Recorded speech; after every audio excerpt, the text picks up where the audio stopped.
My Jesus, my Savior, Lord, there is none like you.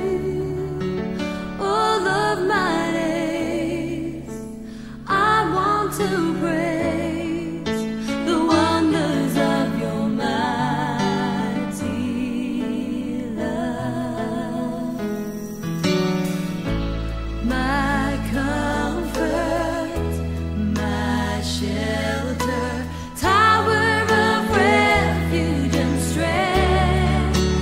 Let every breath, all that I am, never cease to worship you.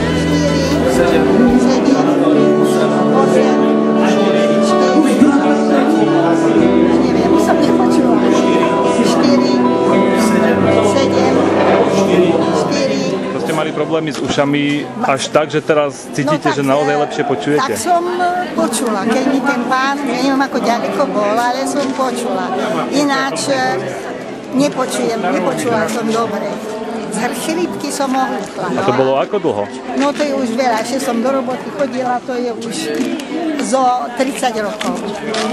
Po 30 rokov ste mali problém s ušami? No tak, vtedy som ešte do roboty a ja mám 80 a vtedy som, keď som mala 50 alebo 48, tak vojako. A teraz? No teraz, no tak neviem ako, keby potichučky, keby idem doma televíziu počúvať, tak neviem ako. Bo on tam nekričal, akože bol problém ho počuť v tom hluku? Áno, ale počula som, niečo niekedy som nepočula, ale väčšinou som počula.